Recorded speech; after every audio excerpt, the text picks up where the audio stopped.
Janeiro 17, Mateus 13, de 1 a 30. Neste capítulo, Jesus fala sobre o reino dos céus. O que é o reino dos céus?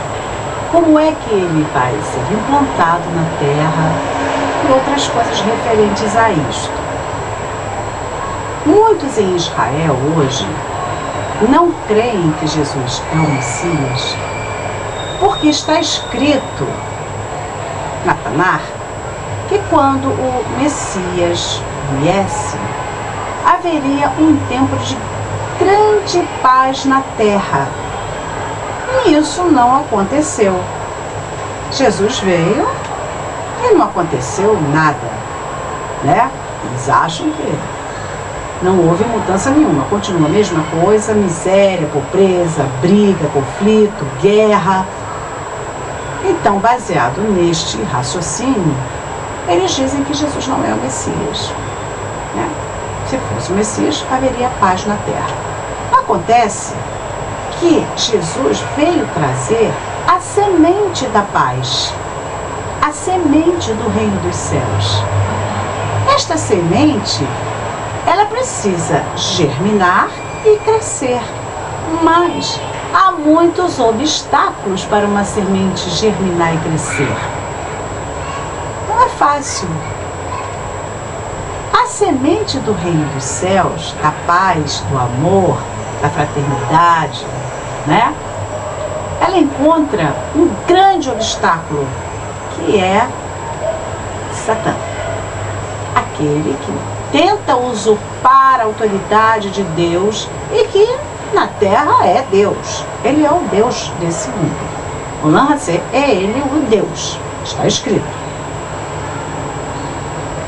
Assim como Jesus encontrou muita resistência por parte do establishment, porque quem está numa situação boa não quer que mude coisa nenhuma, quer que fique tudo do jeito que está. A pessoa só quer mudar quando não está na boa, né? Quando não está naquela situação boa, não concorda, quer mudar tudo, tal. Mas no momento que chegou na situação boa, quer que fique tudo como está. E esta é a situação de Satã e de seus amiguinhos, vamos botar assim, os demônios. Ele luta contra todos que tentam fazer a semente do reino de Deus germinar e crescer, especialmente o povo de Deus. O povo de Deus não entende por que é tão perseguido, porque não tem a visão espiritual. A perseguição deve-se ao fato de ser o povo que vai trazer a implantação do reino de Deus na terra, coisa que Satã não quer. Então, ele vai lutar o tempo todo contra esse povo. É uma questão espiritual, que se discerne espiritualmente, não tem nenhum raciocínio lógico.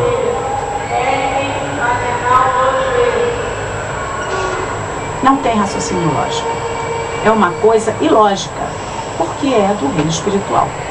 Então, Jesus vem falando, vai haver uma colheita. Por enquanto vai ficar tudo assim misturado, né? Semente do bem com semente do mal. Mas vai chegar o dia da colheita, que sempre chega. E nesse dia, o que vai acontecer? As sementes do mal vão ser arrancadas e jogadas no lixo, que é isso aqui, ó, Geena, que ficava do lado de fora da muralha de Jerusalém. E botava fogo, era onde jogava o lixo ali, tascava fogo, vai queimar no fogo. E aqueles que são das sementes do reino de Deus vão para Deus. É isso que vai acontecer e é isso que Jesus vem explicando nesse capítulo. Naquele dia, Jesus saiu de casa e se sentou às margens do mar da Galileia, que é o Kinneret, né? Aquele lago. Muitos vieram ouvi-lo. Ele pegou um barco e ficou pertinho e as multidões ficaram na margem. Então ele começou a falar, havia um semeador que resolveu semear suas sementes. Parte das sementes caiu à beira do caminho e as aves vieram e comeram. Parte das sementes caiu em terreno pedregoso e que tinha um pouquinho de terra, mas muita pedra. E as sementes brotaram, mas como não tinha terra para ir fundo, ter raiz, morreram. A outra parte da semente caiu num lugar onde tinha muitos espinhos. Os espinhos cresceram e sufocaram aquela plantinha. Morreu. Mas uma parte da semente caiu em solo fértil e deu fruto. 100, 60, 30 por um. Quem tiver ouvidos para ouvir, ouça. Quem tiver ouvidos para ouvir, entenda o que está subentendido aí. 100 por 1 é 100% de aproveitamento. É muito difícil ter 100% de aproveitamento na plantação. Mas na Bíblia existe um exemplo. É só ir lá em Gênesis 26, 12. Isaac está na terra do Abimeleque e planta e recebe 100 por 1. 100% de aproveitamento. Ele prosperou muito, né? Naquela época estava prosperando muito. Então existe a possibilidade. E essa possibilidade deveria ser conhecida no corpo, porque ele falou 100, 60, 30. Cada um vai dar tantos frutos, dependendo da situação. Isso não importa, o que importa é que você frutifique. Você não está naquelas 3 outras situações que não frutificam. Então os discípulos perguntaram para ele, mas por que tu usas parábolas para falar com eles, com o povo? Aí Jesus explica, é porque a eles não é concedido saber os mistérios e os segredos do reino de Deus. A vocês é, a eles não. Todas as religiões, para você conhecer profundamente os mistérios, os segredos, você tem que estar lá dentro há um tempão, né? Pertinho daqueles que são os maiorais da religião, estudando, até que você vai aprender. Você tem que ter interesse. Quando você tem interesse, você aprende. Mas se você está só na superfície, né? No superficial, aí o que vai acontecer? Jesus fala, vai acontecer com eles aquilo que está previsto lá, que Isaías falou que ia acontecer, né? Isaías 41, 9 e 10, falou, eles vão ver e não vão ver, eles vão ouvir e não vão ouvir, para que não se convertam e não sejam curados. Quem vai entender isso? Mas vocês têm que ser muito alegres, vocês têm que se alegrar muito, vocês são felizes porque vocês veem e veem, ouvem e ouvem e entendem o que está sendo falado. Muitos profetas e justos quiseram entender isso e ver, mas não puderam.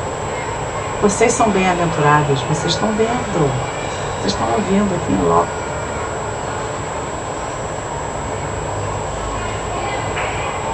Aquele que tem, será dado ainda mais, será dado em abundância. Mas aquele que não tem, será tirado do pouco que tem. Os ricos recebem sempre muitos presentes. Todo mundo quer agradar um rico, né? Ele já tem, todo mundo começa a dar mais pro rico. O pobre que não tem nada, se puder, ele arranca aquele pouco que ele tem. E aí, é exatamente isso que eu acabei de falar.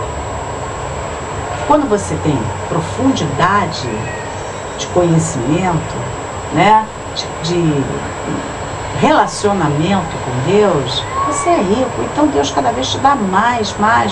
Quanto mais você estuda a palavra de Deus, mais você recebe de Deus.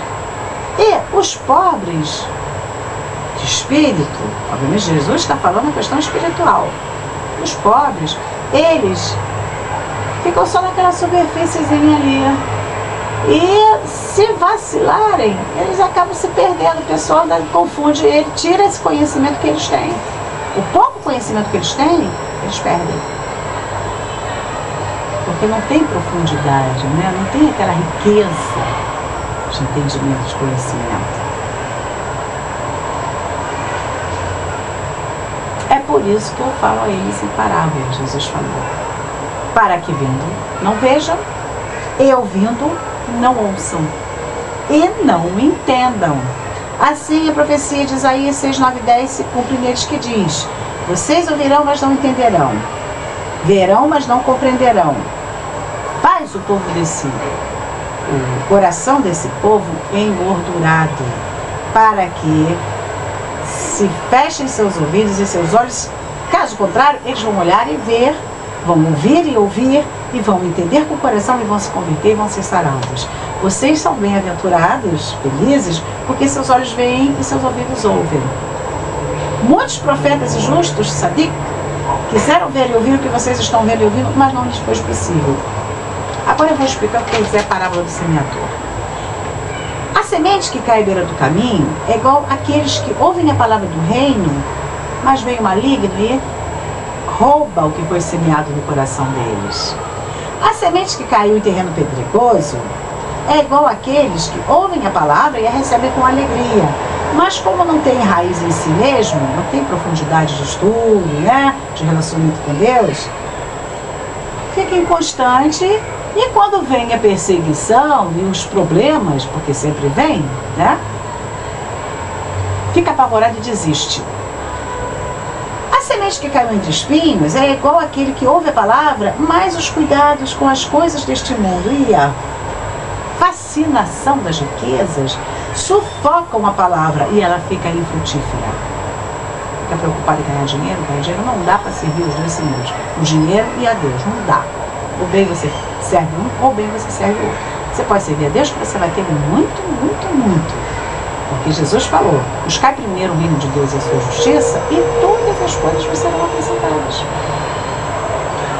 Quarto, o que é semeado em boa terra é igual àquele que ouve a palavra e dá frutos 100, 60, 30 para um. Esse é aquilo. O que isso quer dizer? Jesus trouxe a semente do reino, semeou entre várias pessoas, mas somente 1/4 das sementes semeadas é que vai dar frutos. 3/4 é como se fosse jogado fora. Aí vem a parábola do joio e do trigo. O joio é igualzinho o trigo, igualzinho. Você só vê que não é trigo quando ele começa a dar fruto, que ele não dá fruto e o trigo dá. Na hora de colher que você vê. Então, o reino dos céus é igual ao homem que semeou boa semente no seu campo, mas enquanto ele dormia, veio o inimigo dele e semeou joio no meio do trigo e foi embora. Quando a erva cresceu e produziu fruto, as espigas, eles viram o joio no meio. Os empregados do dono da casa disseram: Senhor, não se me acha boa semente? De onde vem o joio? Resposta: algum inimigo fez isso. A gente já sabe quem é o inimigo que faz isso, Aí disseram para ele: o senhor quer que nós arranquemos o joio? Não. Sabe por quê? Porque pode acontecer que ao arrancar o joio, você arranque o trigo também. Então vamos fazer o seguinte: vamos deixar os dois crescerem até a hora da colheita. E no tempo da colheita, eu direi aos ceifadores: arranquem primeiro o joio e amarrem-lhe feixes para ser queimado. Depois, recolham o trigo no meu cesto.